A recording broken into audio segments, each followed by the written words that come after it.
like wonder about where we come into this life and we're like, what is Right. this? How did I end up here? This body and looking at it and And why moving did through yeah. this physical space Mhm. and then there can be some peace in saying, "Oh, well, just here now. I be here now." Yeah. When you're just here in the now, your body can only be in the now anyway. Mhm. But we do wrap ourselves around the axle when we want to say, "I want to be anywhere but here," or "This here isn't satisfying." It's often said by spiritual teachers, if you cannot be satisfied in any given moment, you won't find satisfaction where you think that it is where it's somewhere else. You won't Facts. be able to hold on to satisfaction. If you can't hold on to satisfaction in your now, Mhm. you will not end up being satisfied there. It's true. Yeah. And I just see this is completely unplanned. I didn't even know this was gonna come out of my mouth. Well, this is the way of wandering, I know. It's right? We fun. just have organic conversation. We never know how things are going to turn out. They just do. Right. Even when they don't, they do. I think well, and I definitely in my work, I've had some I actually got a little, heaviness. So you were talking about heavy, with that, but I experience heaviness with clients that I'm interacting with that have Mhm. been in some had a couple of Yeah. different ones that's new. There's when there's new loss or I'm working with a client that's got new loss, even when it's not even that new, but I did have one that had a very significant loss in a very dramatic way, and I've just, there's times where Yeah. it just is like, just pause for reflection. I pause Mhm. and just say, 1, um, I'm grateful for my life because that isn't my walk, but I'm also just feel with the people that are just going through it Right. and having to assimilate and incorporate a new loss. This person not there, working with just coming to terms with how it all happened or why. Right. That I've just paused for insight and just like, and then there is comfort in the regular routine, and it helps me. I I had a different person that I met with that was new to me, and he's like, "How do you not absorb it?" And I said, "It's just not mine. It isn't Yeah. my life at all." There, I meet with someone for an hour or two, and they go to their life, and then I go into mine, and it's about being in my life with my things and I you mantras. say that like it's just an easy practice, Ooh, I but started it years ago. right, that's what Right. I'm saying. You've No, come a it's not long way from yeah. where you were. So, Mm, initially that was not the way it was for you, I'm sure. no. It's a lot of maintenance. There's many things I do to attend to my energy body and, probably more that I could do. Mhm. Although I do a lot of there's things that I've incorporated into my personal world that helps maintain my physical and my, emotional and mental and spiritual aspects of my life because that's Mhm. so necessary. Right. If you want those aspects better, they need maintenance, just like Mhm. housekeeping Right. or mowing the lawn or yard work, those things. Mhm. We need those too. So, no, I might sound like it's simple, but it's simple concept, Right. not easy. Not easy. Well, and we're just so uncomfortable talking about grief or death Mm, or loss of any kind. And so I imagine there's that type of energy that comes with the people who were having the experience.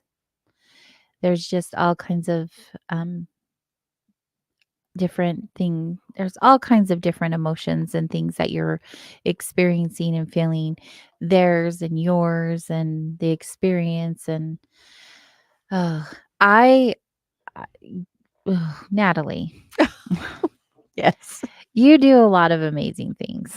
You Well, do. thank you. And I hear about it on a daily basis. Mhm. Um, I'm fortunate enough to know a lot of your clients because when they're waiting, I get to interact with them. And I've gotten to know some of them pretty well. And you attract these beautiful humans who are showing up and doing this healing work. I And love it's my really neat. people. You have great people. I have great people You too. too. I'm not negating that at all. I've been very fortunate to do the healing work that I do and help people through a lot of goodness. I call it goodness, you know. I think it's goodness. Well, what I do is goodness, but the Yes. experience isn't always feel good, you know? Oh, That's what I yeah. say. What I'm saying. We scrape it.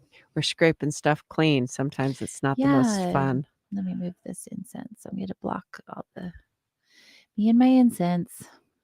It's lovely. I would even call it incense. It's Paulo. Yeah. Always burning Paulo. Um, grief. Yeah, loss. I And think it's life. all beautiful. Yeah, life. I think it's all beautiful. Like it may be mundane and we may go through these patterns of like, I have to do Groundhog a Day again. But honestly, like, where else would you rather be? What else would you rather be doing? Like, what a blessing it is to even have a life, to have a soul, to have these experiences.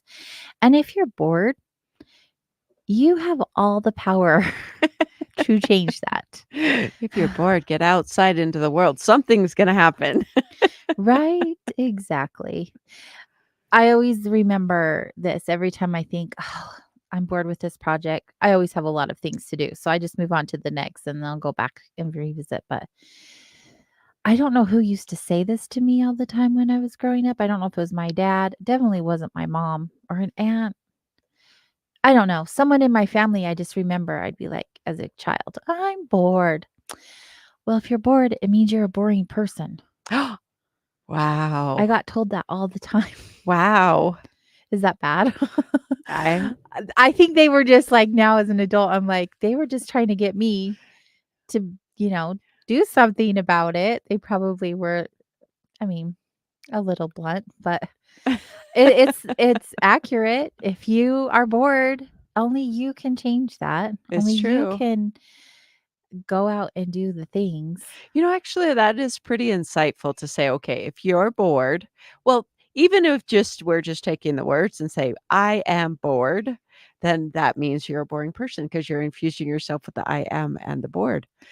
And so on a That deeper level, also, yes, it's Natalie. like saying, oh, and so that can even be a simple lesson in Mhm. watch what you're saying you are.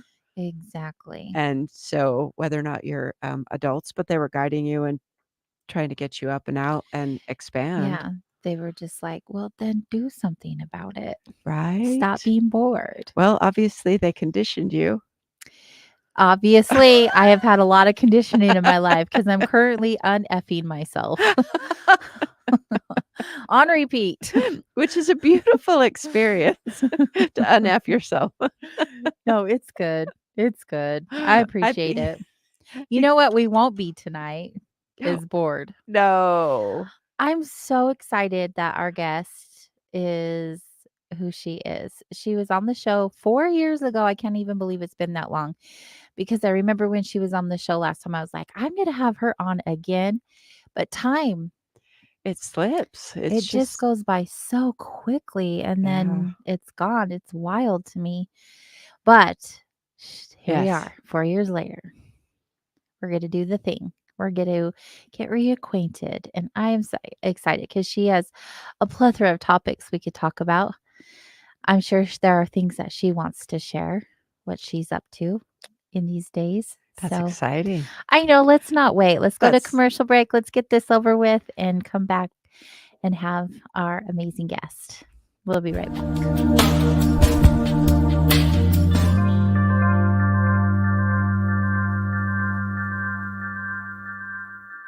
Hey members, the new KGRA DB app is now available on iOS and Android devices. Gain on-demand access to any KGRA DB programming. Download any show directly to your mobile device to listen or watch on the go. Go to the App Store and search KGRA DB.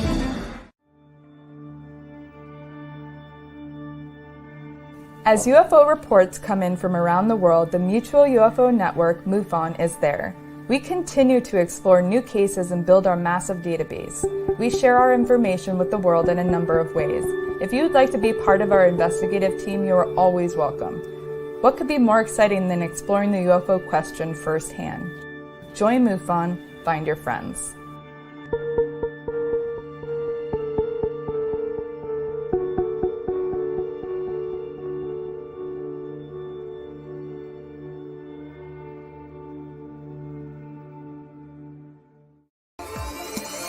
You're listening to the KGRA Digital Broadcasting Network. We provide unparalleled coverage of trending news in the world of ufology, cryptozoology, and paranormal phenomenon. Whether you're watching our video live stream or listening to one of our audio programs, you are getting the best from world-renowned researchers and hosts, guiding you through topics the mainstream won't touch. Miss one of your favorite programs? No problem. Head over to the members area at kgradb.com for access to our massive library of award-winning content.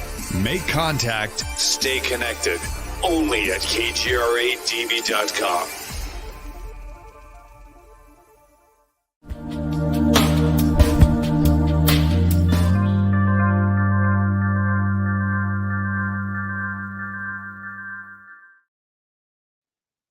Back. Welcome Wash. back to Soul Wanderings. I was going to start singing again. You know, I can't carry a tune, but I'm like, we are back. In a bucket. I was singing earlier. Yes, you were. This little light of mine. I'm going to let it shine. I'm going to work on my voice, although I don't sing on tune, but just having the ability to just like, I sing. Yeah, that is not my strong suit. I No. was not given that gift. Other gifts, some of them are not useful, but entertaining. We do use our voices. So I guess in a way that's like vocalizations, but I know you'd think that I could sing with this voice, but I cannot. it's a different kind of singing that we do, you and I, on this show. Yes, it's similar to our dancing. Yeah. It's for Right? fun. Yes. Well, speaking of just for fun, Just for fun. Let's get going yeah, with the serious I mean, business of it will be tonight. fun, but we'll also learn a lot. I am just like, let's crack Let's it do it. open. All right, you guys. Tonight, our guest is Dr. Rita Louise.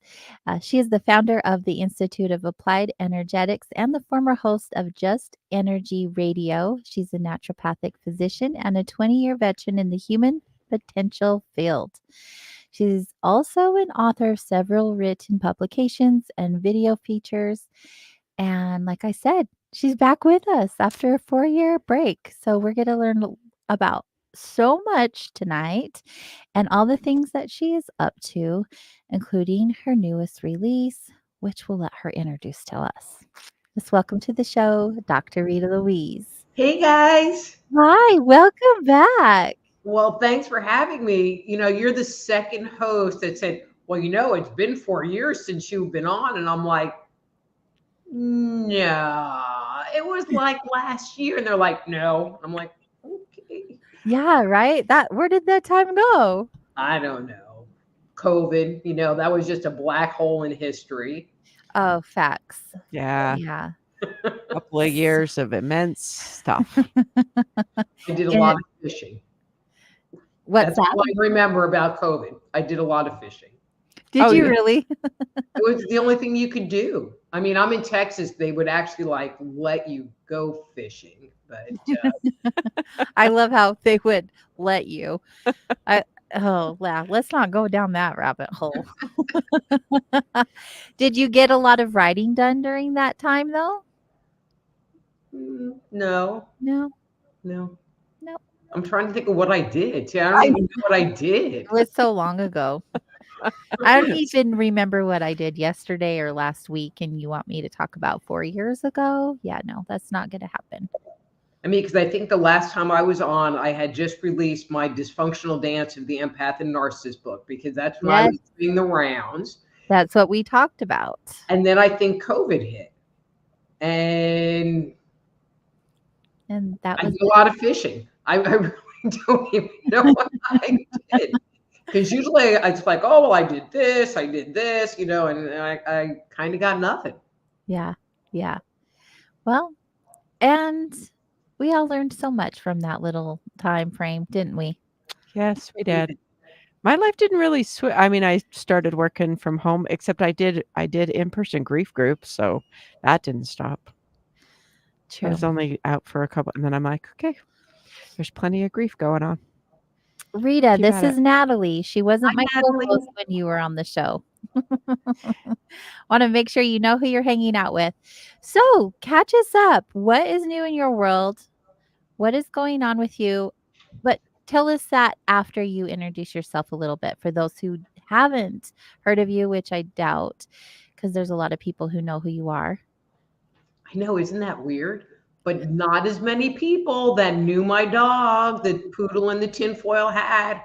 280,000 Facebook fans. I'm like, Isn't that wild what animals can do? it's just sad. It's like my dog has more fans than I could ever imagine having.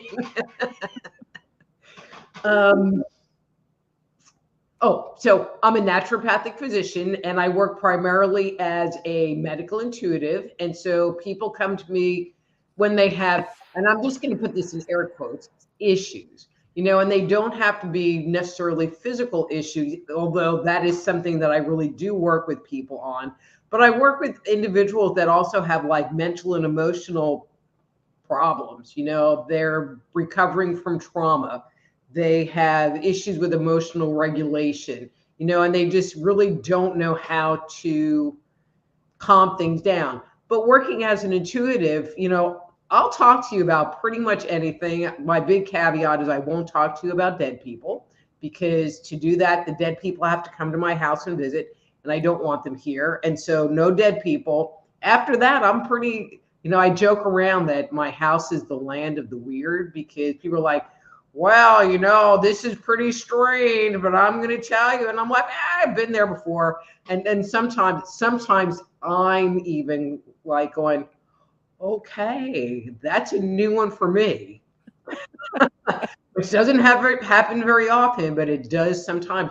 But, a lot of times people come to me because they have questions, and they want to understand what's going on, whether what's going on in their physical body, what's going on inside of them, in their relationships, at work, with family members, whatever, Mm. and I can give them those kind of insights over the phone or via Skype. Yeah. And we're definitely going to be sharing your websites throughout the show. So, if those of you who are going to be interested in receiving a service with Rita, you'd be able to have a way to reach out to her. We'll make sure we share that a lot. Oh, my screen just went black. Am I still on? Yeah, I can see you. Okay, good. Yes, As long we as you can. can hear me and see me, that's all that matters. Your computer's over there having its own thing today. It is. It's energy. There's energy going on all around us right now, big time. We But really think I the like to studio go may back be a to little haunted. the COVID thing for a minute. Okay. One of the things that I remember with COVID is that I really had to spend a lot of my time owning my space and not being in fear, because I was like, well, if I get COVID, I get COVID. I don't really care.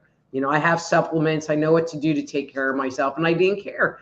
But I just walked around in all of this fear, which I realized wasn't mine, but was just the mindset on the planet.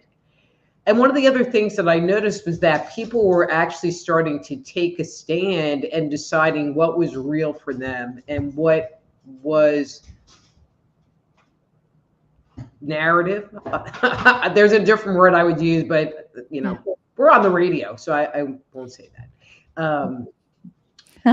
And I think it's interesting because that really has persisted in people looking into themselves and saying, well, is this working for me? And how do I fit into this whole thing? And is this something that I want to do or not do? I mean, I don't want to say everybody, but there's a large section of people that really use that as a catalyst, especially facing that fear, because fear causes change. And when we're not afraid, we're willing to make those changes. They use it as a catalyst to really start finding themselves in a deep and profound way versus it, like, oh, well, I like blue. I like dancing, but in a deep way. So, Yeah, on a soul level. yeah. Yeah, that definitely happened for me. I can say that. That was just During that deepening, time? just deepening the understanding. It was like recognizing it even deepened even more after that, but just recognizing on whose authority, on my authority, trusting myself. And there And was your that. body. Hmm. Yeah. Yeah. I remember we were not participating in the reindeer games. No, we didn't. Yeah, that was a thing. Yeah. That's a good point to bring up, Rita, though, to watch the evolution or deepening the into the narrative. There were people that just also went deeper into the narrative, unfortunately, and just into the fear, which is rough. I just, from an intellectual point of view, can't even wrap my mind around that. So I usually choose not to even talk about it, because then, I go down the rabbit hole of like, what the heck are they thinking? Which is probably not good radio conversation. So No, and also it puts us in a place of judgment. I've noticed when those kind of topics get brought up that I realize, like, then everyone in the conversation has something to say about whatever that topic is, and then you find yourself in like a lower frequency because it's exactly. not all uplifting conversation to had. It's not helping anybody in any way. Mm-mm. Yeah. No, not at all. So I have a question. It's just an Okay. interesting question that just popped in. Um, are you seeing, I would imagine you do see some things, but themes in the people that make their way to you? What's the current theme or themes that you're interacting with right now with the people that you see? I mean, what it has been a really big flow is people dealing with emotional regulation and wanting to be able to live a calmer life, live a happier life. Yeah. I would have to agree with that. Yeah, and that went back to the show when we had Jason on, when he was talking about the solar activity and the emotional, like people are being squeezed emotionally, and this that challenges whether or not you have good coping skills to regulate. Mm-hmm. So, what are your tips on that? Well, I wrote a whole book on the topic. What? Tell Yeah, us about I know. Here, I'll show you the cover. it. Oh, dang! That one. Yeah, we already had it ready. Wow, do You didn't tell. even know that, huh? Her newest release, right? This is your newest one, Correct. the one we're going to focus on this evening. Correct. So tell us about it. By the way, like the cover, that's fun. It is fun. The title, awesome. Well, I had these like sedate titles, like the subtitle is Cultivate Happiness Through Mindful Awareness. And so it started out with cultivating happiness through mindful awareness. And I'm like, well, it's very keyword rich, and I'm sure Amazon would love it, but it's freaking boring. No standout. Well, and there's standout, but then there's really portraying kind of what the book is about, or what the book was about for me. So let me just kind of give you some backstory. So when I released the last book, The Dysfunctional Dance of the Empath and Narcissist, so that book was predicated on me ending a toxic relationship and identifying that gentleman was a narcissist, and deep diving into the whole concept of narcissism and being an intuitive, you're pretty empathic and sensitive. And what that was all about, because it seems like, and I'm using this term very specifically, unhealed empaths are the ones that tend to end up with narcissistic people. And so when they're unhealed, they tend to be codependent, people pleasers, fawners, et cetera, because the energy is easier to deal with when you comply. I mean, that was my belief was, well, you have bad energy. And so if I soothe you, then you'll have good energy. And then now my energy space won't be upset. Bad strategy. Apparently, really bad strategy. So anyway, do this deep dive, write this book, think I solved all my relationship issues. The book ends. The book ends with a message of hope. And I meet this guy and I talk about these red flags, which obviously I didn't listen to. And let him move in, and it's blissful at the end of the book. Fast forward through COVID, and the only blessing was I had somebody to go fishing with during COVID. But that ends, and what I thought was great turned into not really good at all. I mean, on a very different level, on a really different level.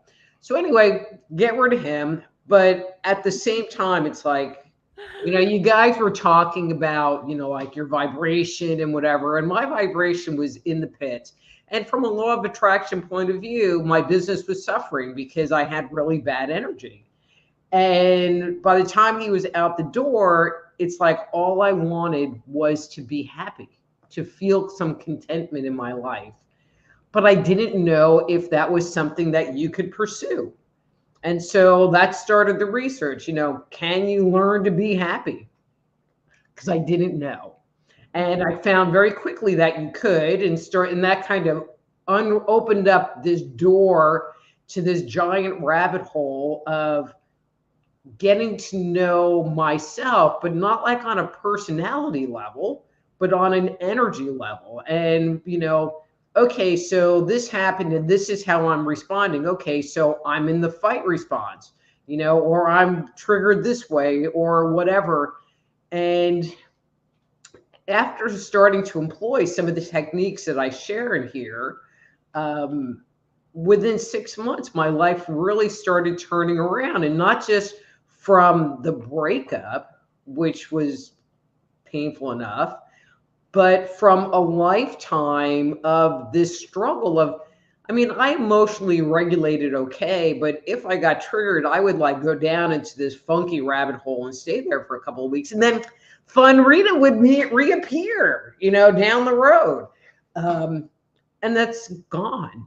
I have days, like today, it's like, how much can you pile on? Oh, don't have your power, then have this break, then get like funky, mean emails, and it's like, but even with all of that, I went to the gym, I did my rowing machine, I did some other stuff, and I'm like back, I'm better. And it's not weeks and weeks of complaining and ruminating and whatever. And it's like, wow. It's just totally different.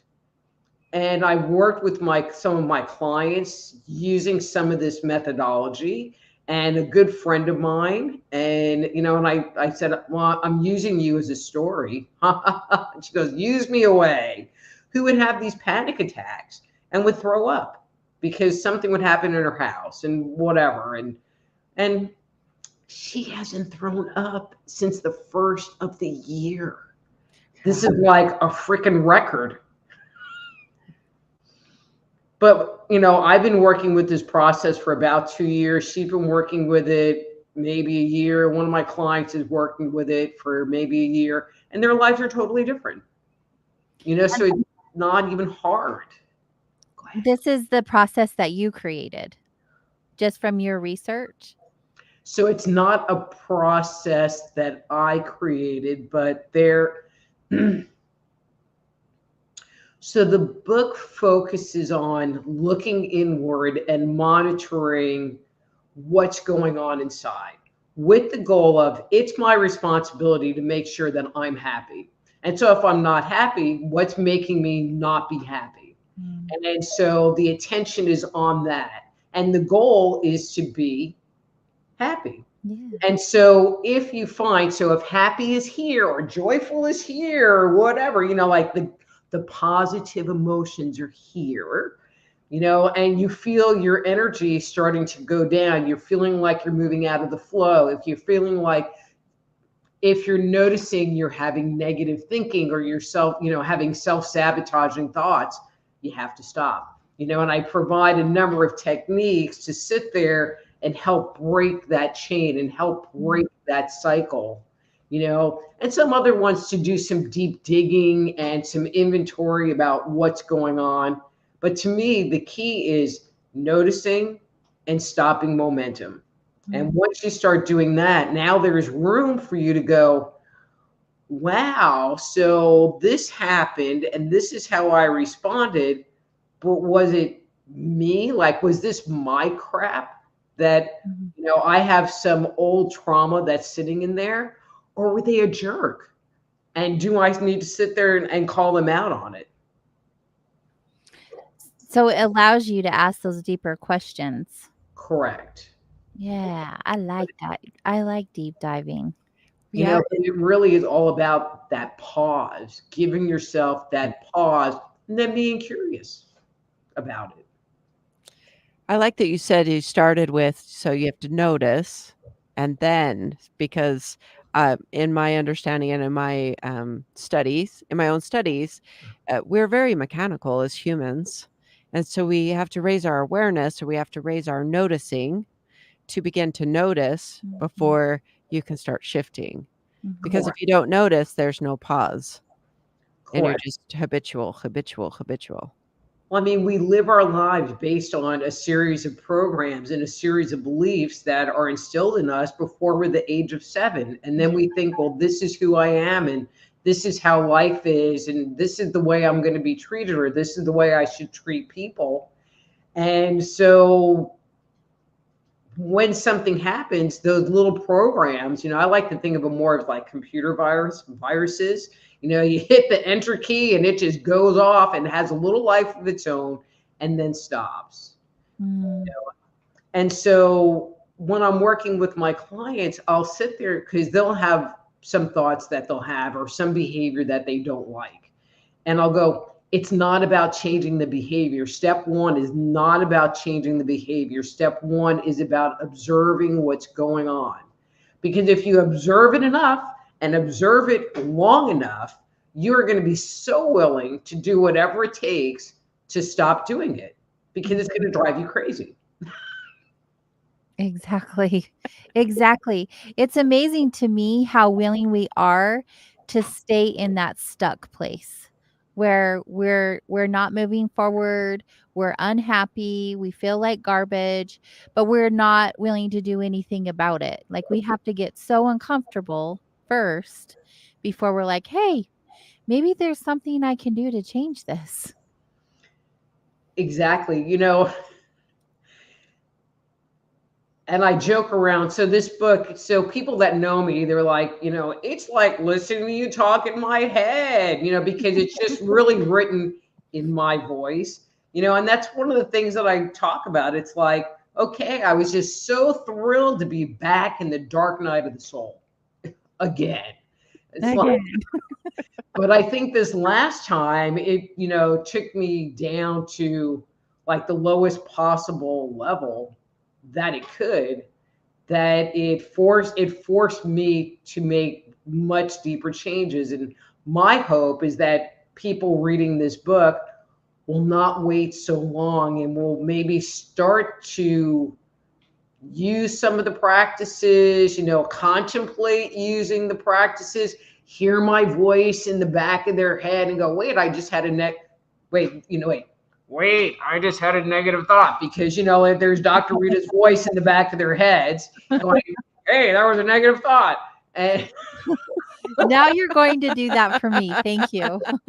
I'm you're going to welcome. hear your To be voice. like, hey. And then use it as that opportunity. Mhm. We all don't need to go down the road that I did, that's for sure, because I've been down too many.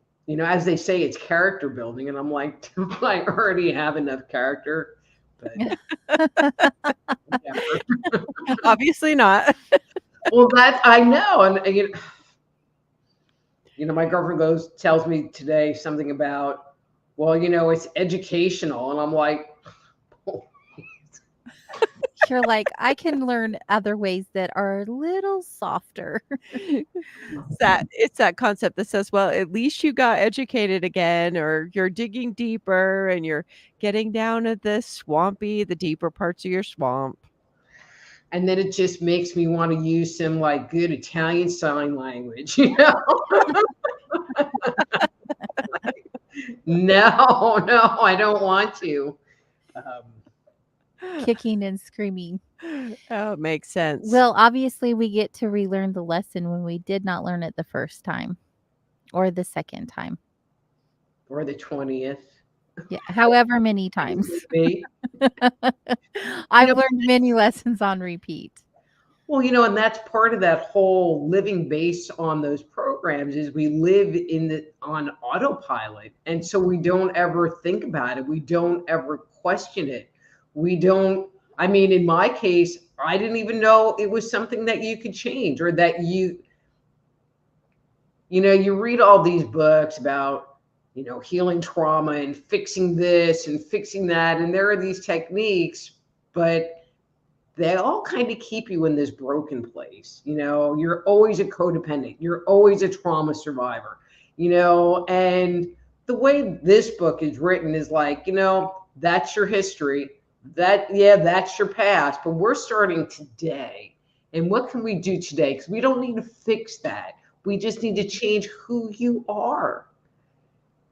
And to be honest, people sit there and they go, oh no, change, change. No, it was so simple. So simple. I mean, what I tell people, it's like if you have a negative thought, notice it and go, oh, I'm having a negative thought, and then maybe try to change it to a positive thought, which didn't work for me at all. At all. You have to have positive thoughts to change it to a positive thought. That was not happening. But then I found, well, you could do some breath work. You can do some box breathing, breathing in for 4, hold for 4, exhale for 4, and hold for 4. And do that 4 or 5 times. And that will shift that negative thought. It stops the momentum and it gives you something else to think about because you're counting. Right. And just that act of counting stops the negative thought. Doesn't mean it won't come back, but then you can sit there and breathe again. But after a while, that whole concept starts losing its control over us. Mhm. And it is that simple. Yeah.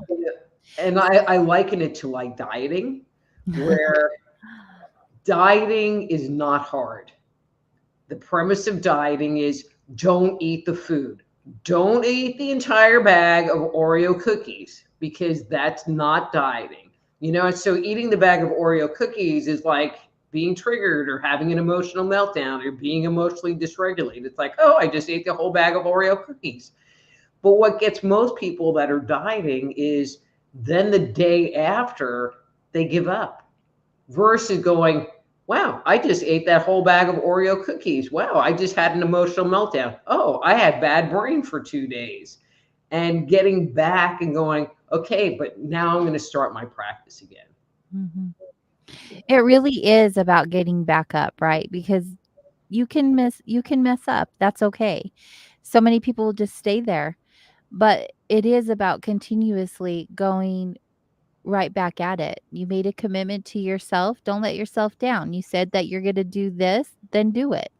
If you made a mistake along the way or had a little detour, it's okay. Like you still can get back on course. Mm-hmm. And I think the hardest part of the whole process was in that curiosity phase where something happens and you're responding to it and you start investigating and raising your awareness of, like, was it me?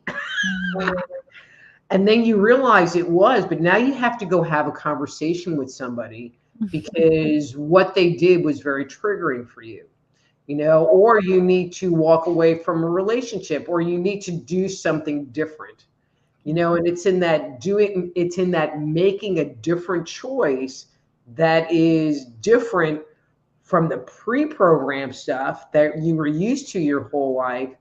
That can be the most white knuckling part of the whole thing. But if you love yourself enough, and if you value your happiness enough, and you value yourself enough, then you can do it. Yeah. It really is. It really is something that you get to decide for yourself.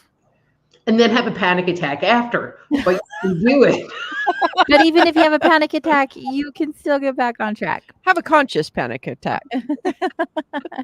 We're going to take our So, part of this process, so there was this guy who was at a party, and he was really seeming like he was hitting on me. And so my girlfriend was having like a monthly, twice a month party, and he would be there, and he was kind of all in my business. And so I was telling him I had a burn pile that I needed to burn. He goes, "Oh, I can come over and do it." So I'm thinking, like, he wants to come over. I mean, not that anything was going to happen, but he wanted to come over and that there was interest on his part. But I was really attracted to him. And so I'm like, well, I need to ask you this. It's like, are you interested in me? And, what does that mean? And he was like, well, no. He goes, I mean, if you want to be friends with benefits. And I was like, well, yeah, that ain't really working for me. Not based on my personality and where I was, because I was being honest with myself.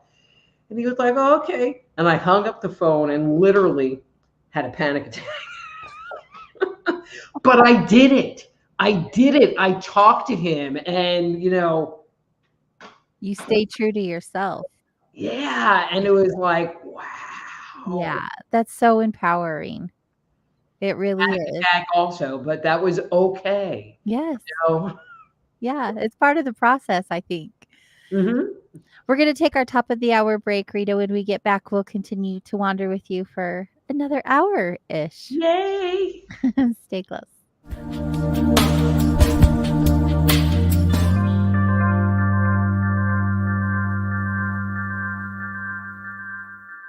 Hey members, the new KGRA DB app is now available on iOS and Android devices. Gain on-demand access to any KGRA DB programming. Download any show directly to your mobile device to listen or watch on the go. Go to the App Store and search KGRA DB.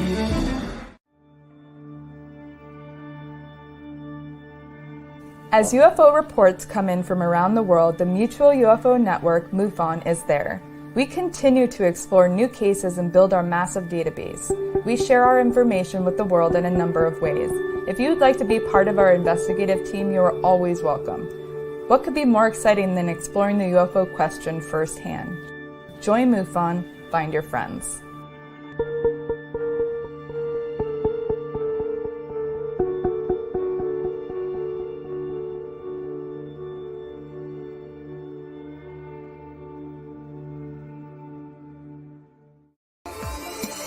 You're listening to the KGRA Digital Broadcasting Network. We provide unparalleled coverage of trending news in the world of ufology, cryptozoology, and paranormal phenomenon. Whether you're watching our video live stream or listening to one of our audio programs, you are getting the best from world-renowned researchers and hosts, guiding you through topics the mainstream won't touch. Miss one of your favorite programs? No problem. Head over to the members area at kgradb.com for access to our massive library of award-winning content. Make contact, stay connected, only at kgradb.com.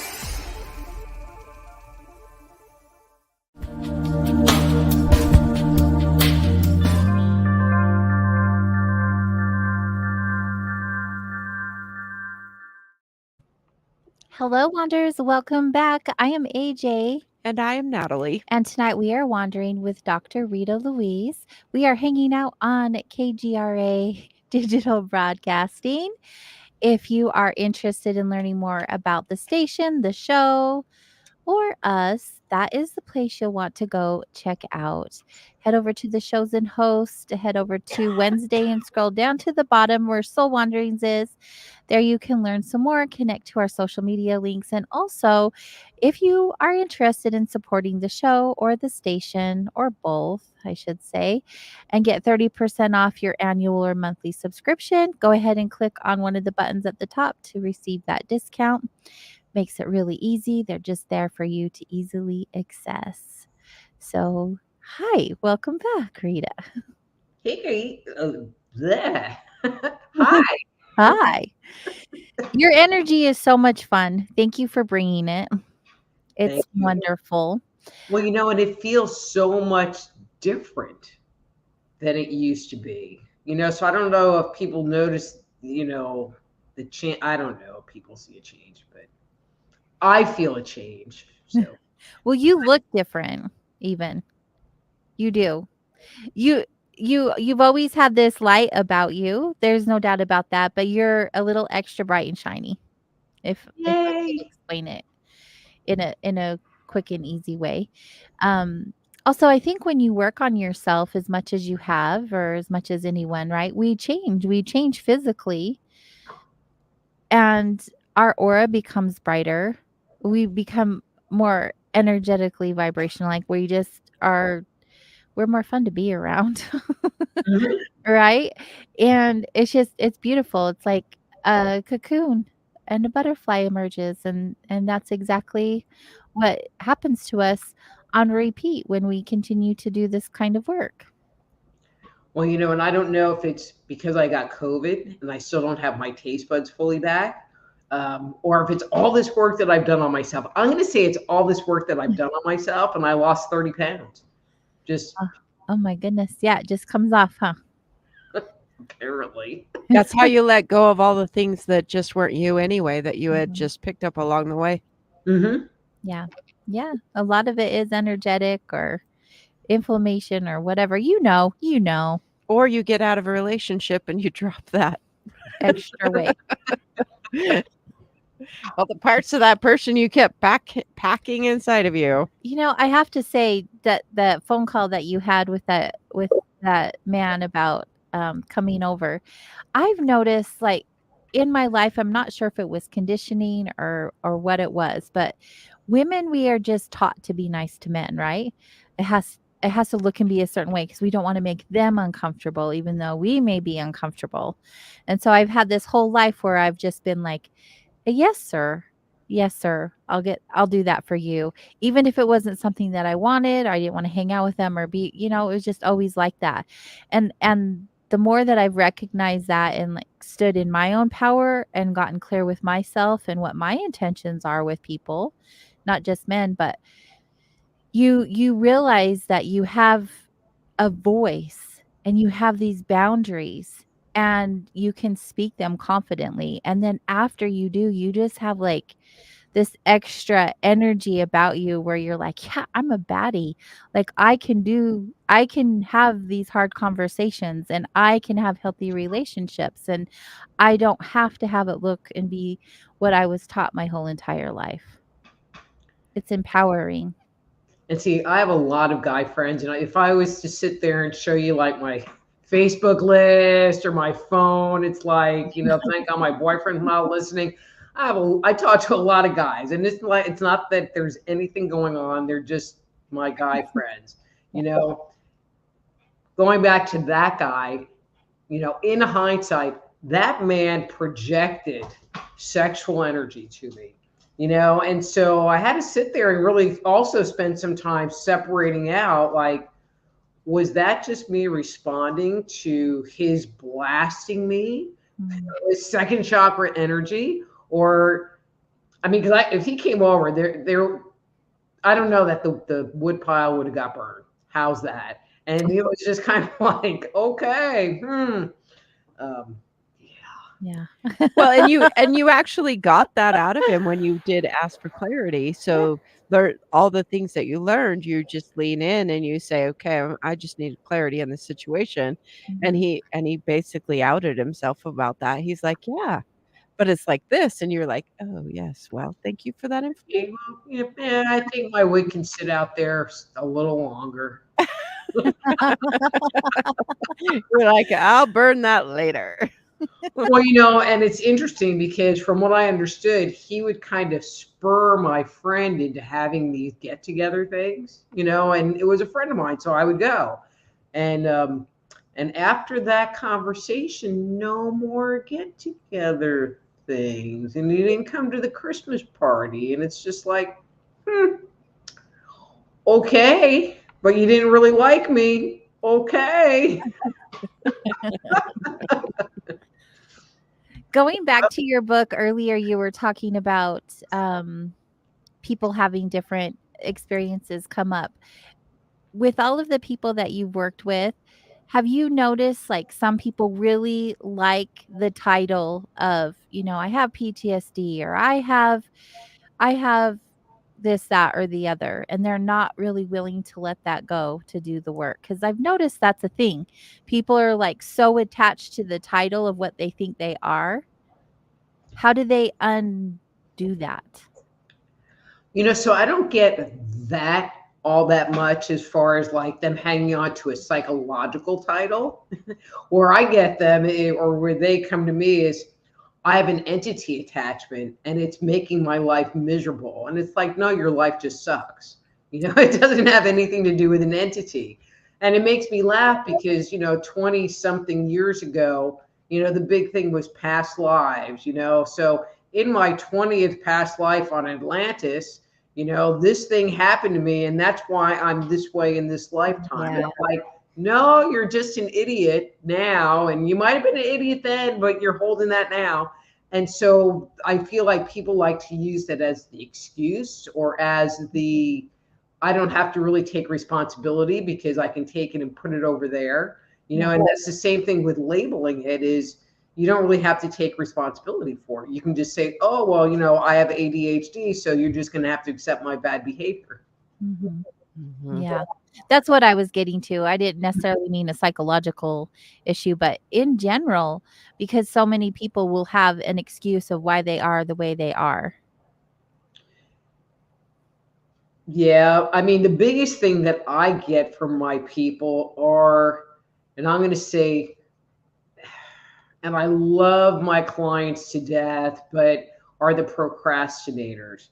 It's like they know they don't feel good. They know that they're supposed to be doing X, or if I did this, I would feel better. Mhm. But then you talk to them a month later and it's like, so did you get the supplement I recommended, or did you do this? And they're like, well, no, blah, blah, blah. And then they want to talk to you about the same thing they talked to you about the month before. But it's kind of like, if you don't want to think about this because it's like making your thoughts be bad, then maybe you should just do it. And then you won't sit there and beat yourself up for not doing it. Mhm. So how do you like, what sort of tips do you bring to them? Or do sometimes you just realize that a person isn't really that their sickness benefits them more than their wellness would? But it's not even necessarily their sickness. They'll complain. It's like, well, I have all of these boxes in my living room, that I haven't unpacked since I moved in 5 years ago. So you try giving them a strategy. It's like, well, maybe you can unpack one box a month or whatever, and 3 years are gone and they maybe did two boxes, but they're still complaining about all the boxes in their living room, Mhm.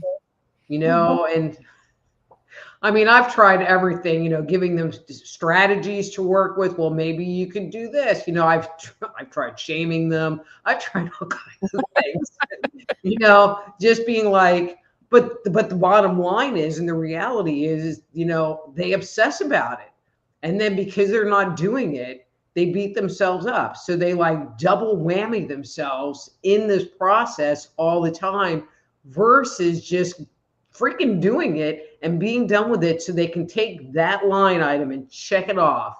And it has so much energy on it that Mhm. you would think they would want to get rid of it and get it out of their head, Mhm. but they don't.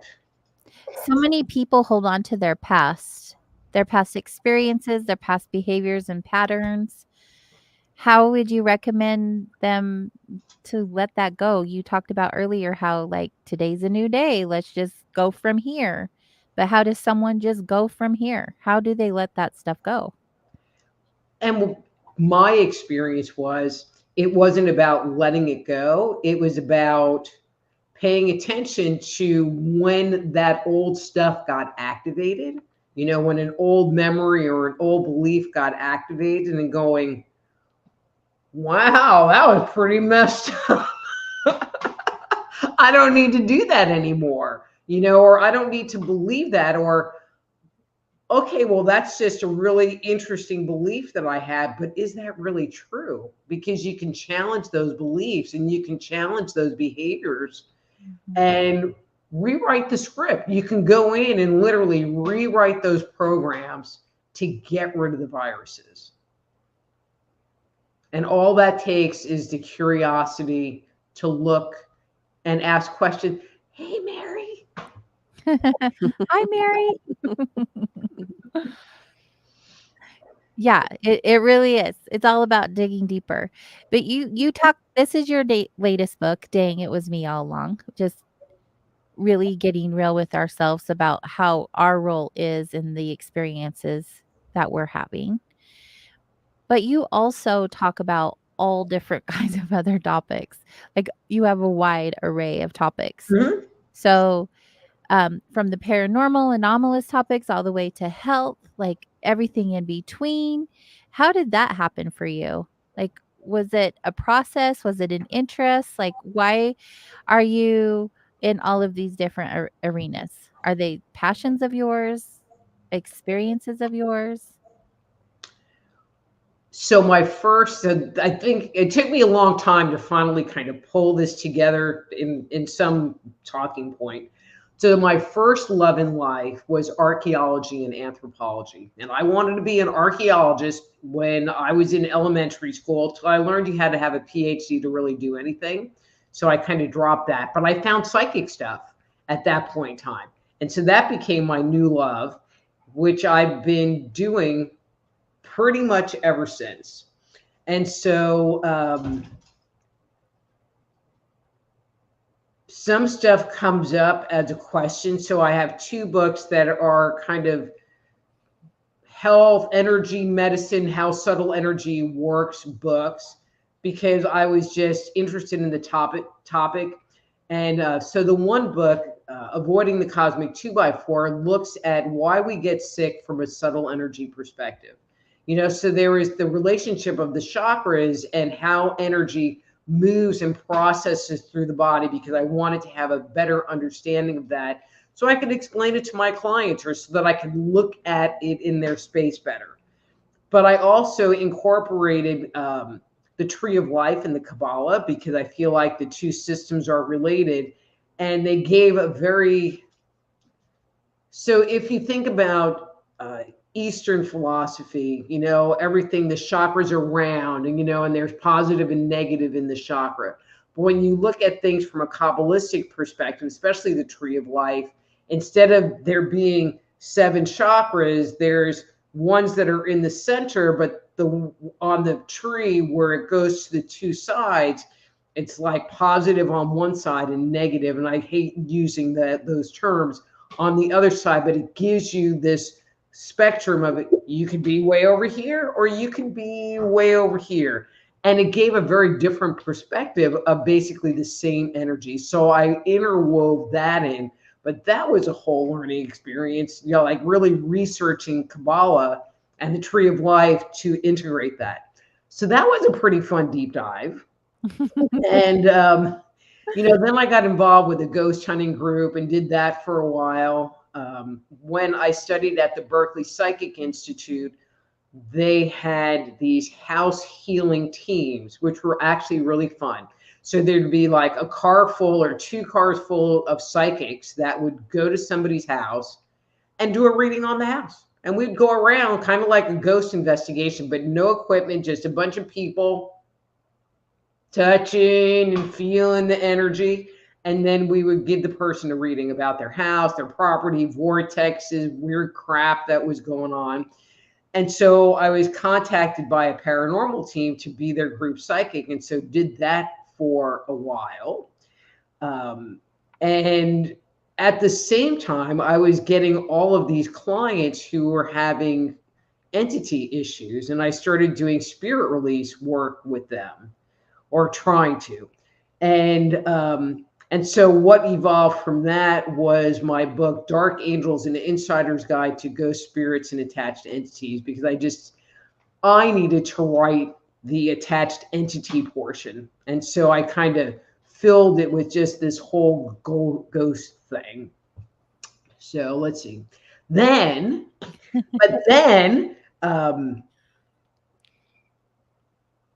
when 2012, so this is all before 2012. So see, I can put a line there.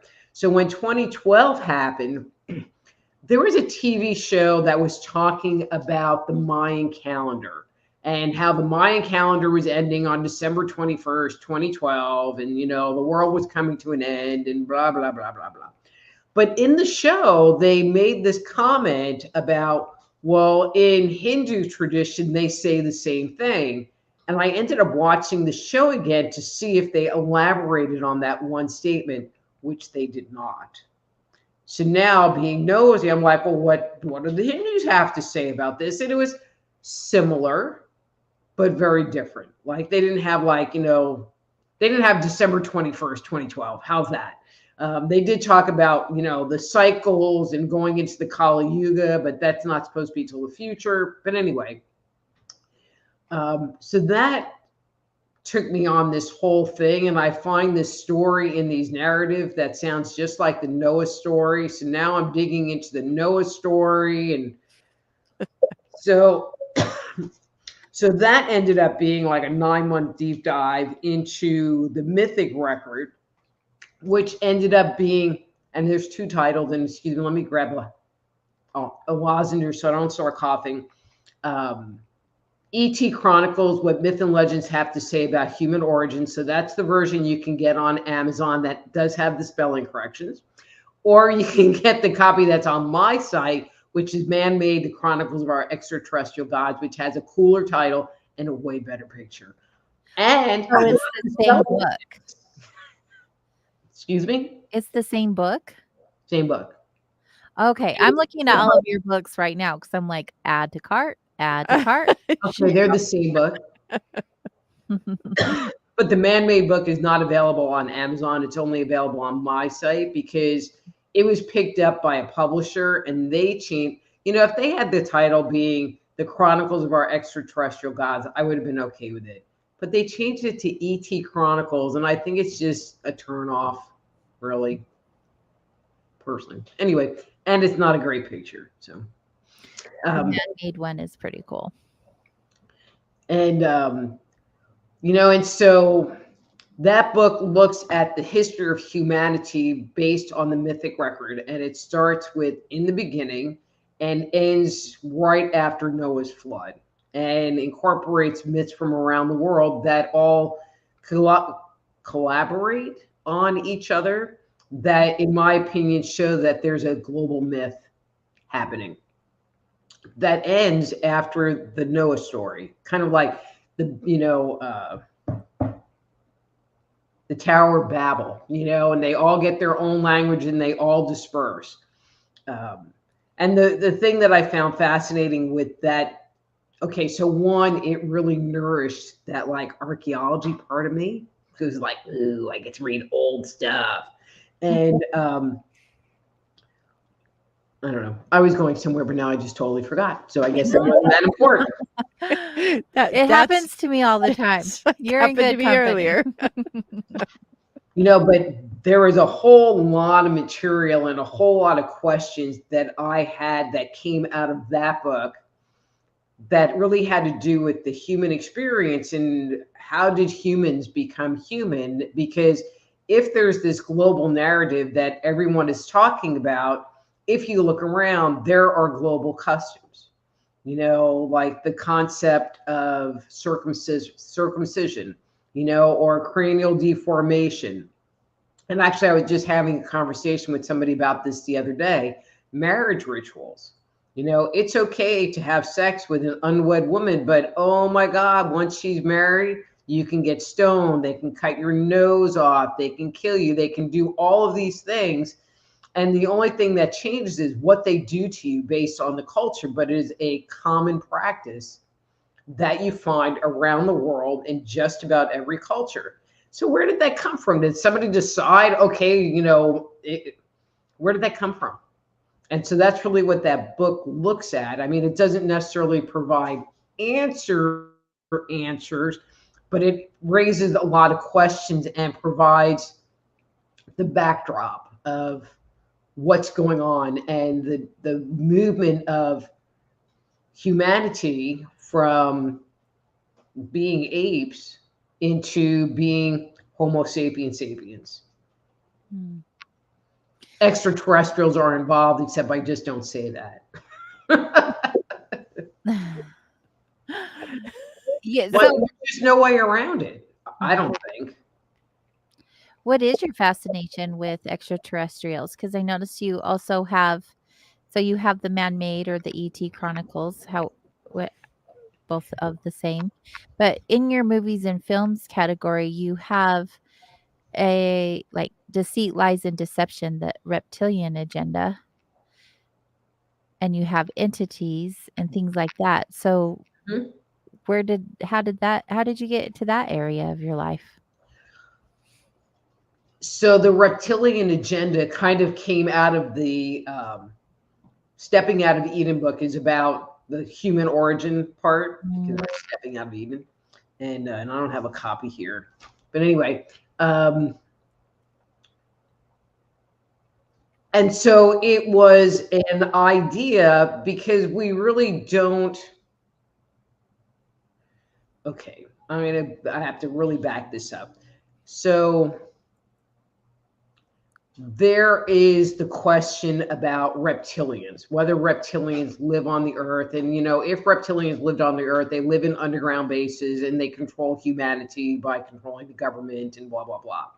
And then according to other people, the reptilians don't want to leave the earth because they were here first and the Galactic Federation is arguing with them that they can't have the planet.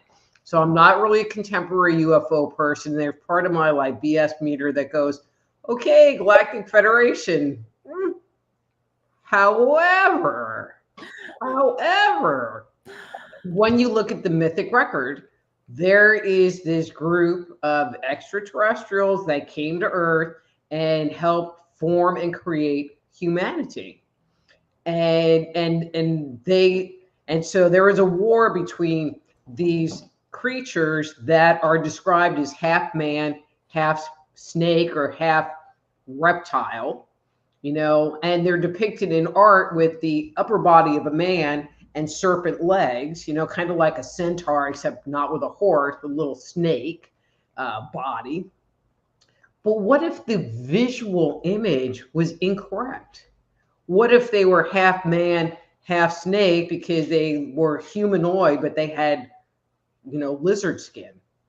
That would still be half man, half reptile. mhm. And all of the art was based on a verbal, an oral tradition, not necessarily an artistic tradition, which, having them be an upper body of a man and a serpent legs is much more palatable than, some reptoid person. Okay, so now we got these reptilians, and where did these like half man, half reptiles live? They lived in the middle of the earth, so that was their home base. And they get into this war with the gods, the sky gods. So like in Greek mythology it was Zeus. So Zeus, is up there. And Kronos, his dad, was down there. And guess what? He has that serpent thing going on. And so now there's this war that happens and Zeus wins and Kronos loses, and he gets sent to the depths of Tartarus to live. Now, if you sit there and you think about contemporary religion, what does that sound like? God and the devil. You think? Yeah. But the reptilians, the half man, half serpent, were here first. They were usurped by the sky gods. And so if the whole thing of, them fighting because they were here first, myth totally supports the notion that they were here first. They just lost the war. Well, even the Eden story has the serpent in the garden first. Mm-hmm. Well, and if you look at, it's Michelangelo's depiction of Adam and Eve in the garden, the serpent's in the tree, but it has a human upper body and a serpent tail. So even in that era, they're still depicting it as half man, half snake. But myth also supports the idea of these creatures providing humanity with information and providing humanity with knowledge. So even in the Adam and Eve story, it was the devil who gave them the knowledge of good and evil, which he was punished for. Prometheus gave us fire. Loki gave us fire. So we find these gods, these trickster gods, all over the place, giving humanity information that they're not supposed to have, but it causes humanity to grow and evolve and become more human, like this human. But was that the intention? Because they got in trouble for it. So who would we be without this reptilian agenda going on? And, so that's really what that whole thing is about is, this is the narrative. And who do you believe? Were the reptilians actually helping humanity and spurring on the development of human beings and their mental and physical evolution? Or were they doing something evil and deceptive? Yeah. Kind of hard to know at this stage of the game since that was a while ago and there's so many distortions that happen through languages and history and those different There's things. no answers. Right. It's not about distortion because actually you read enough stories, they're all the same and it's pretty clear, but they don't tell you why. There's no why. There's just the story. Well, they did this. It's like, well, why'd they do that? Don't know. Well, that's even, just bringing it to like in our everyday modern life, the why is even a mystery to each one of us. It's like, why do we do this? Why do we do this other thing? So we reach to this other direction when we rarely can answer our own why. Mm-hmm. Fascinating. We're always looking outside of ourselves. Well, so we think the answer's outside of ourselves when the experience is in ourselves. It's like, be here now or not. It's choice. I've heard that even reptilians are higher dimensional beings than humans. Do you believe that? Pause for insight. I am really not a contemporary UFO person at all. I like old things, and the fact that myth supports a lot of the current narrative totally works It's interesting. me. But to sit there and explore like what they're saying today, all right, I'm going to be like a bit judgmental here in what I say. Actually, I'll frame it in a different way. So I like reading as close to source material as I can. So when I was doing a lot of research for the ET man-made book, I was looking for accounts that came out of Australia, that came out of Africa, that came out of the Americas, because that was during the British colonization. And so you can find these books by these ethnographers who were like the first people to go into a territory. And it would be their accounts of their myths and legends and stuff going on with them. So that's what I wanted to read. And prior to 1930, they were actually pretty open about in their commentary of what was going on and what they were exploring. One of my favorite examples, and I don't remember the gentleman's name, but he wrote a book about the gold mines of Rhodesia. And so he's talking about these different sites in South Africa, and he's talking about these terraced farms that, if they were farming them, it would feed 5 million people, but there's not 5 million people here. And oh, and in this cemetery over here, they found the bones of giants. Just la la la la la, boom. Nobody quotes this guy. After 1930, everything changed and started becoming somebody's freaking opinion. And I don't know that I trust a lot of people that write currently because they don't provide source information. And when I sit there and provide information, at least in those books, I try to provide source or this person said, because I don't want to sit there and go, oh, well, this is it, when it's not even true. That I just, like somebody just pulled it out their butt. And it really irritates me because I've spent so many hours chasing things down to find out where'd they come up with this. And I don't know, somewhere. It looks like you have some fans, Rita. I do. I love that. So good. Thank you to all of the listeners who are hanging out with us tonight. Yeah. Very appreciated. We love your activity in all the chat forums too. Awesome. I like the fact that you reach into source information. I resonate with that as well, although I'm not as good of a researcher by any means.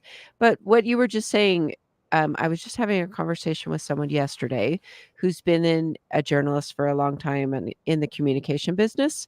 And he made a comment about a lot of, and he was talking specifically about like media and news coverage. He was saying that they are commentary, not journalism.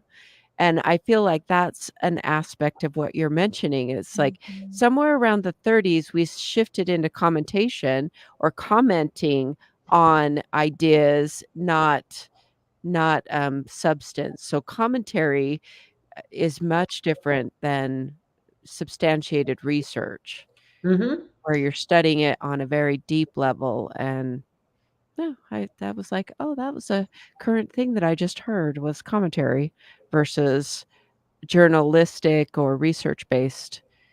Well, when I was working on the E.T. Chronicle man-made book, it was very important to me to find multiple sources to identify if the story I was sharing was, in my opinion, a global myth.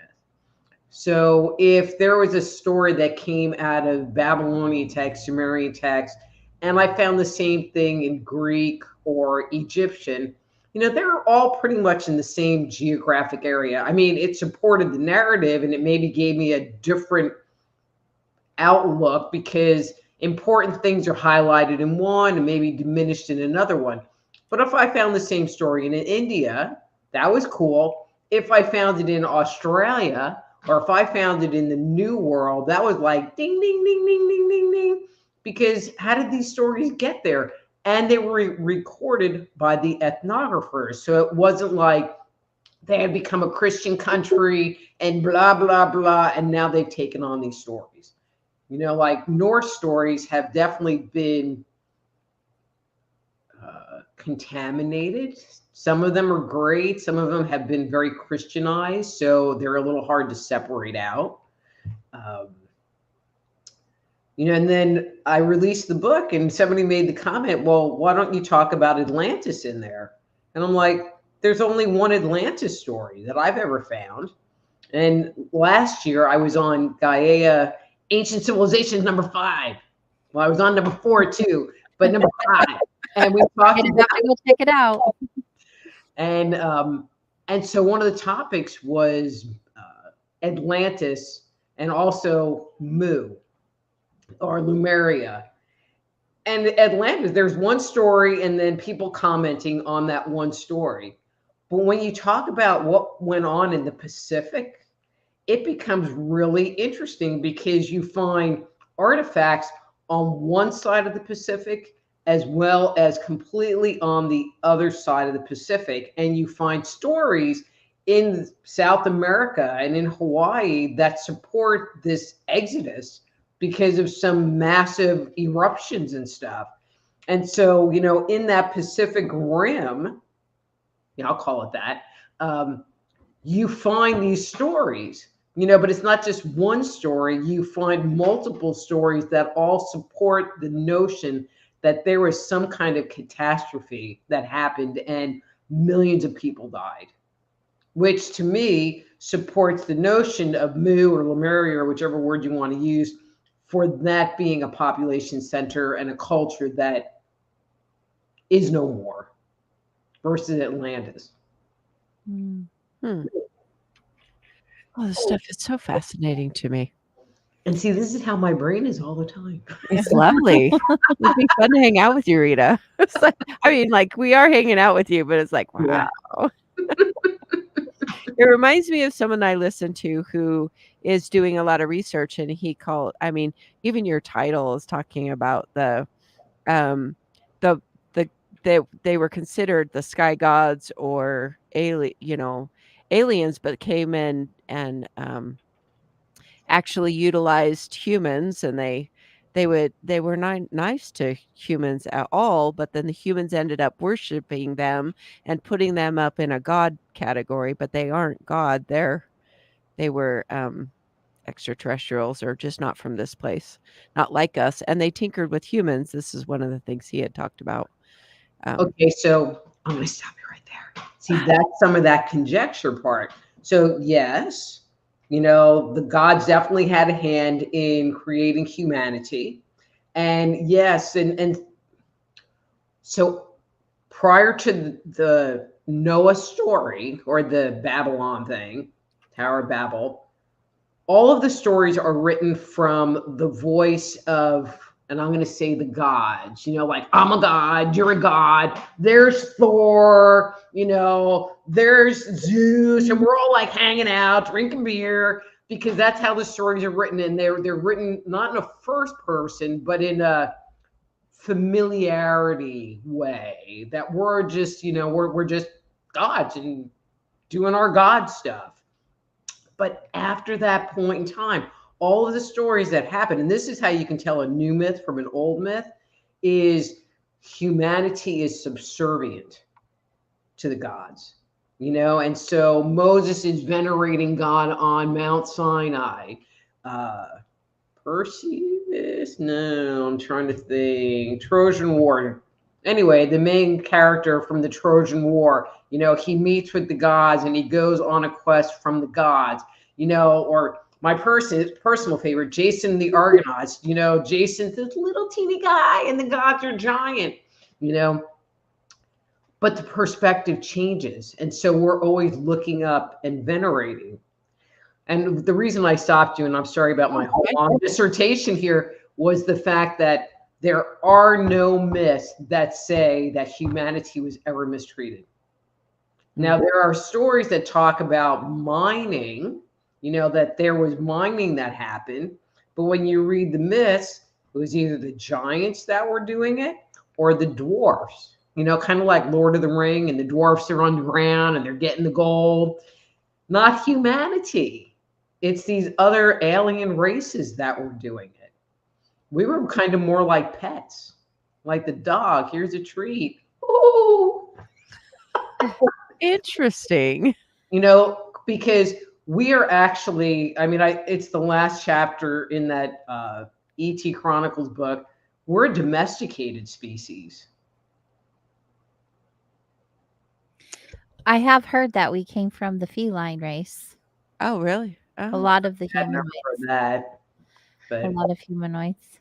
I've learned a lot, and I know everyone has an opinion and an experience, so I don't like literally take it as in, gospel that this is like the truth. But it's interesting that everyone has an opinion on what happened and nobody really knows. Because we don't. we don't. I do feel, and this is my opinion, that there are so many stories that are found around the world from a group of people that have nothing in it other than to tell their history and tell their story that got passed on from generation to generation. They're not making money. They're not trying to sell books. They're not trying to be sensational about it. They're just passing those stories along for them to just wantonly make something up. And especially with the older narratives, the level of consistency that you find around the world is shockingly the same. Mhm. Yeah, I think I can understand that.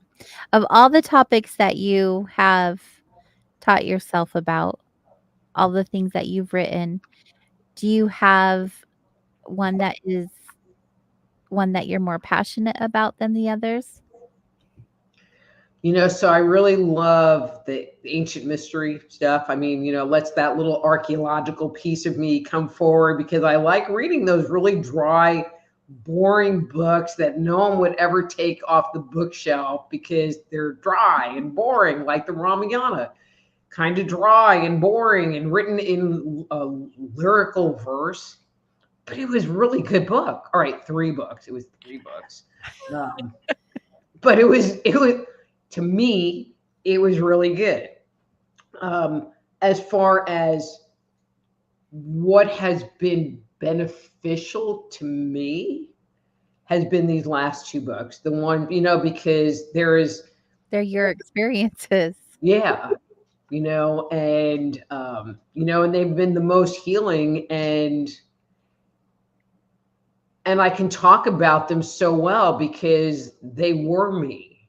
Mhm. The other stuff was research, and this has research, but these other ones have, a lot of emotional backing to them, and passion in that way. Especially if I can help people not make the same mistakes that I have, or help them get out of the mistake that they're in right now, or whatever.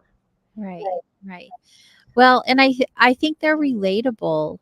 I don't know one person who hasn't gone through some kind of experience with a narcissist or hasn't gone through some kind of experience in getting to know themselves better and healing on a different level. So they're books that even if they have gone through it, they'll take something away. And if they haven't, hopefully they won't have those experiences. You never know. You never know who you'll reach when you write something like that and put it out into the world. hmm and I just joke around and say, well, I'm just doing whatever they tell me, Mhm. because I really don't go into things with an agenda. I mean, some of my videos, maybe a little bit, it's kind of like, okay, let's like make another video. Okay, what am I going to do it on? But in the writing, it's more about spirit poses a question at me, or, a conundrum, and I need to figure it out, and it just ends up being a book because it's what I do. I don't know.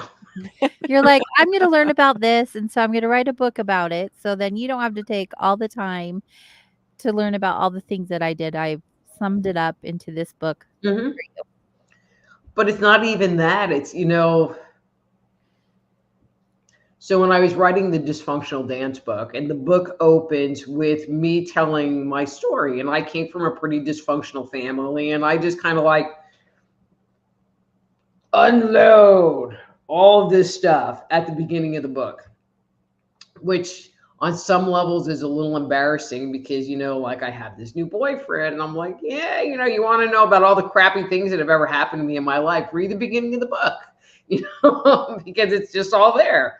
Okay, just, me skimming the surface. There was more, but that was just me skimming the surface.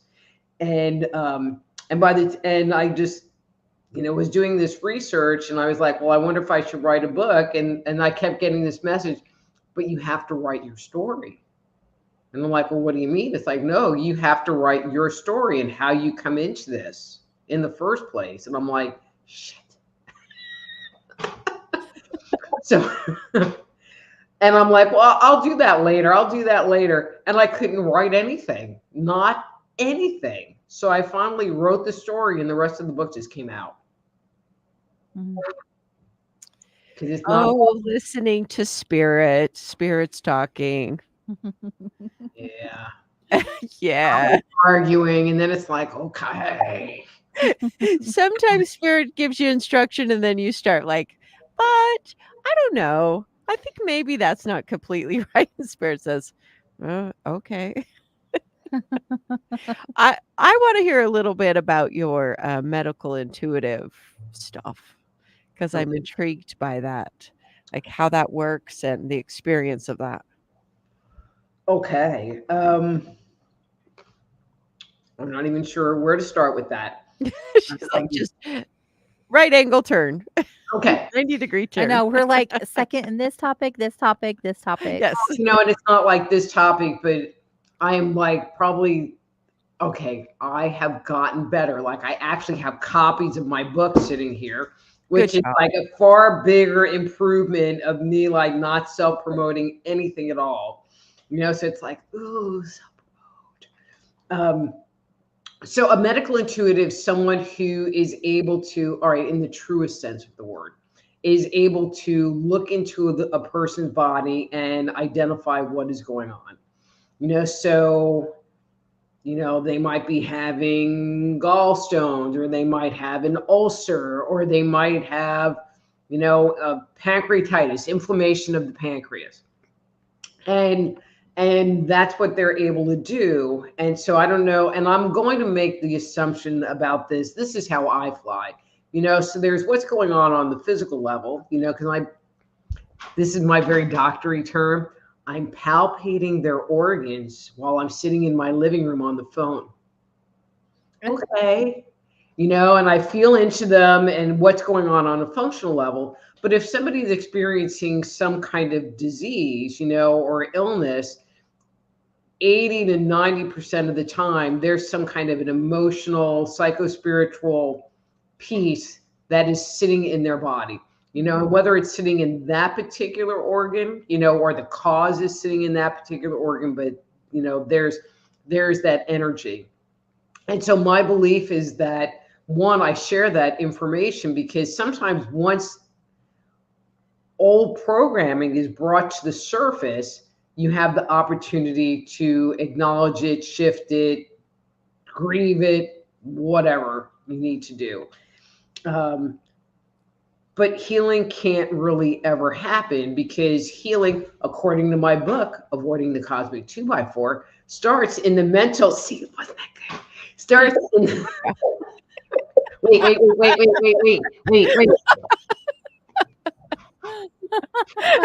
She's got that one. Starts in our minds.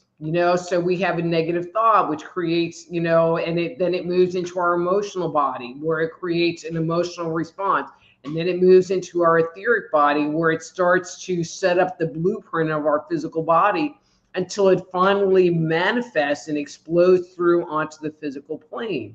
But by the time it breaks through onto the physical plane, you've already been dealing with it for a really long time. And you can take supplements or have the thing, okay, you can have the thing cut out, but the issue doesn't ever go away, period. You can take supplements and you can have the physical part of it back up into the etheric body, but it's still there. And so until you address the mental and emotional aspects of what's going on, you're never truly going to heal the situation. And so that's how I work with people. And being a naturopath, I will recommend supplements that they can take, or tell them, you can go to the chiropractor, but what your body's really asking for is some massage work, which I don't do. But that's what your body needs, because people's bodies will talk to me. Mhm. They do.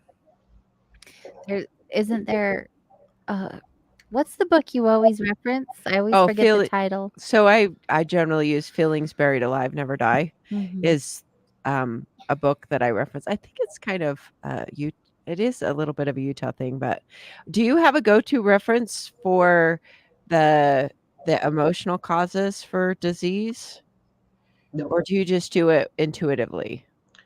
So my feeling is, again, trying not to be judgy, It's those just like Louise Hayes, You Can Heal Your Life, great place to start, but that doesn't mean that that's what's going on with you. right. And it could go way deeper into like, I mean, because I'll sit there and I'll go, okay, so this is the emotion that's sitting there. And then I'll go, okay, so when you were 8 years old, you were left with this feeling, and then they start to cry or they're like, oh, yeah, my parents got divorced then. I'm like, yeah, well, that's where the energy got stuck, Yeah. and so you can read a one-line thing and it's like, yeah, okay, or you can get it, something deeper.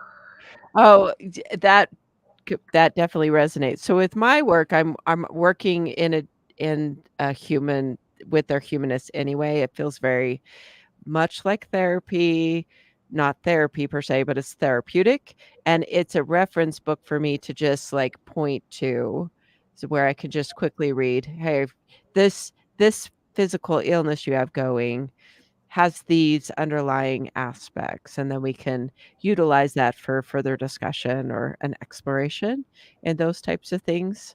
Um, and I agree with you. It's actually pretty complex. Whatever's going on with the person is very deep and interwoven. Um, the unwinding it You is ever tried to feel into their organs? you know what? I haven't, but I'm not exactly got your framework. So that might be an I'm I don't gonna know. throw that out there because, well, no. All right, here's medical intuition 101.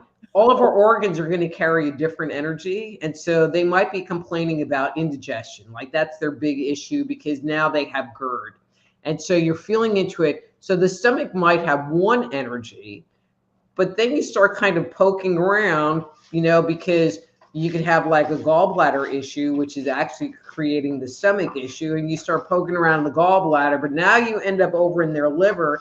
And the whole thing is because they have a lot of anger and resentment about what's going on. That is actually the stomach issue, is the end line of the anger and rage that's sitting in their liver. That makes so much sense to me. Mhm. And Oh, so it's kind of like they're like, well, what can I do about my stomach? I'm like, well, here's some supplements, but what you need to fix is is your anger. that. Yes, that is definitely makes sense. I can do that with my framework. I definitely can utilize that little piece. Thank you You're for welcome. that piece of wisdom to use in my work. I'm always looking for continuing education in my line of work. And actually, it's not really on my web page, and I can't remember the name of the book, but there is a book on the meridians that really goes into the emotional part of the meridians, so that covers liver, gallbladder, pancreas, stomach, kidneys, bladder. I mean, so we're talking most of the organs, Yeah. and there's an emotional energy, so like the liver is anger, the gallbladder is planning, the stomach or the pancreas is taking in the sweetness of life. And so people that can't receive can't take in the sweetness of life. And so those are the ones that have have diabetes because they can't take in the sweetness. Oh, You know what I mean? And so dig into that because that's going to give you the keyword. That's going to give you the, oh, well, why are you pancreas issues? So what kind of sweetness are you not taking in, or what's interfering with your ability to have sweetness? mhm. So I'm all about the question, it's like, but I need to have the thing, you know. I feel like, "I'm gonna feel your organs." Yeah. Rita says, "Try this." No, I'm going to palpate them. It makes Uh, me sound more professional. Yeah, remember? She's gonna go and yeah, But actually, I'm doing that. I'm I sitting on my believe sofa. I believe it. it's lovely. Unfortunately, we're coming down to the end of our show. Time flies by so quickly, doesn't it? It does. This was Yeah. so much fun. So much fun. How can everyone get in touch with you if they were looking to purchase your books or maybe book a service with you? Mhm. So they can go to my primary website, which is soulhealer.com, which you've been flashed. That one right there, soulhealer.com. and just drop me use the contact form because my email's funky, but the contact forms always go to my mailbox. You can get all of my books on the webpage, or you can get them on Amazon or whatever. I mean, they're a little more expensive because I actually have to pay shipping for my books to go out, but they all come autographed. So if you're interested in getting an autographed copy, yeah, you have to pay shipping, but it comes signed, and I think it's worth that. But I'd like to also share on Thursday nights, I do a live stream. It's called Thursday Night Live with Dr. Rita Louise. And it's a live stream. People can join the stream and get free on-air psychic readings from me. Free. What platform? The easiest one for them to get to is YouTube by going to my YouTube channel, which is Just Energy Radio. 3 words, Just Energy Radio. Or type my name in and the channel will come up, and just click the live stream button or the live button, Thursday night, 7 p.m. Central. And you get to hang out with me. And you Heck just, yeah, I'm marking that down. Yeah, I'm just You're fun to hang out with. You have spunky energy, and I really think it's contagious and would be helpful. well, and if you come on, just have the link to your show handy, because anybody that comes on that has a book or whatever, I always give them a free plug. But they have to type their link into the chat, because if you think I'm going to remember it, that's never going to happen. Yeah, no, and it shouldn't be your responsibility, and that's very generous of you to share. So, Well, thank you, Rita. It has been awesome. I'm so glad you got to come back and be with us, and Natalie gets to be a part of it this time. So what a good. joy. Everyone is disappointed the show is coming to an end. So make know. sure you visit her website and go and spend time with her on her live on Thursday nights. Then you can have some more of Rita. yeah.